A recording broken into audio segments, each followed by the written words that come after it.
আজকে সকালে মা আমাকে চা মুড়ি করে দিয়েছিল, আমি সেটাই খেয়ে নিয়েছিলাম। খাওয়া দাওয়া শেষ করে আমি বই পড়ে নিয়েছিলাম, আর বই পড়া শেষ হতেই আমি স্কুলের জন্য রেডি হয়ে গিয়েছিলাম। রেডি তো হয়ে নিয়েছিলাম, কিন্তু চুলটা না আমি ভালো করে বাঁধতেই পারছিলাম না। আমি তো ভাবছিলাম যে মাকে ডাকবো, তার মধ্যে তো মা চলে এসেছে।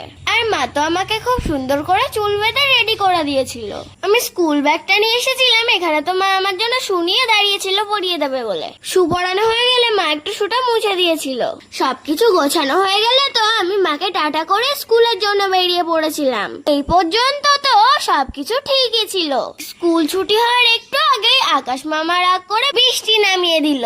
স্কুলে দাঁড়িয়ে একটু ওয়েট করছিলাম যদি বৃষ্টিটা কমে, কিন্তু যত দেরি করছি ততই বৃষ্টি বাড়ছিল। সেই জন্য আর লেট না করে বৃষ্টিতে ভিজতে ভিজতেই বাড়ি চলে এসেছিলাম। বাড়িতে সেই আগে ভেজা জামা কাপড়গুলো চেঞ্জ করে নিয়েছিলাম, তারপরে আমি ফোন দেখতে দেখতে খাওয়াটাও শেষ করেছিলাম। আমার না বৃষ্টিতে ভিজতে ভীষণ ভালো লাগে। তোমাদের কেমন লাগে কমেন্টে জানিও।